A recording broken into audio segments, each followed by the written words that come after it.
Jumlah Nabi Allah Subhanahu wa ta'ala yang didatangkan ke dunia ini 124.000 Nabi.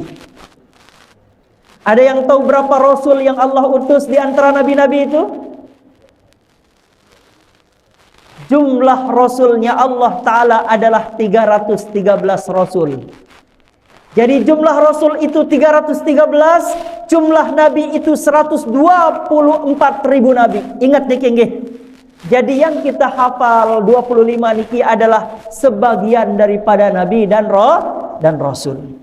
Maka di antara Nabi dan Rasul itu ada yang Allah Subhanahu wa ta'ala lebihkan satu di antara yang lainnya. Allah muliakan dia. Di antaranya adalah ada 5 orang Nabi yang diberikan gelar ulul azmi. Ada 5 Nabi yang dipilih oleh Allah Ta'ala sebagai Nabi ulul azmi, yang diangkat derajatnya karena kesabarannya menghadapi umat mereka. Dan ada satu Nabi yang Allah Ta'ala berikan gelar sebagai Abul Anbiya. Siapa Nabi ini ke? Nabi Ibrahim alaihissalam adalah seorang Nabi yang mendapatkan gelar Abul Anbiya, bapaknya para Nabi dan para Rasul. Kenapa Nabi Ibrahim alaihissalam mendapatkan gelar Abul Anbiya? Karena Nabi Ibrahim alaihissalam menurunkan 2 keturunan yang sangat masyhur, yang dua-duanya menjadi Nabi dan Rasulnya Allah Subhanahu wa ta'ala.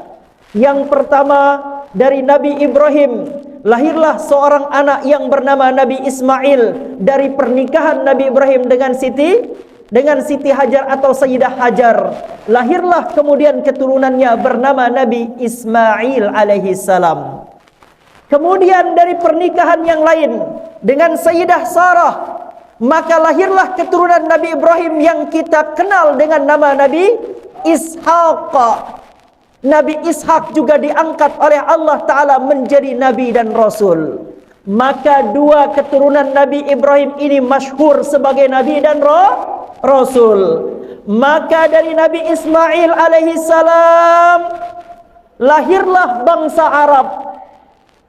Dari bangsa Arab inilah lahirlah baginda Nabi besar Muhammad sallallahu alaihi wasallam. Maka Nabi Muhammad sallallahu alaihi wasallam tersambung silsilah beliau sampai kepada Nabi Ibrahim melalui jalur Nabi Ismail alaihissalam. Sedangkan Nabi Ishaq alaihissalam melahirkan seorang anak bernama Israel. Siapa nama anaknya? Nabi Ishaq, anaknya Nabi Ibrahim, dia punya anak nih, anaknya bernama Nabi Israel yang kita kenal dengan nama Nabi Ya'qub alaihissalam. Nabi Ya'qub inilah yang kemudian melahirkan anak 12 dari pernikahannya dengan 4 orang istri. Dari 4 orang istri lahirlah 12 anak. 12 anak inilah yang kita kenal dengan nama Bani Israel. Tahu artinya Bani Israel? Anaknya Israel. Sedangkan Israel itu adalah Nabi Ya'qub.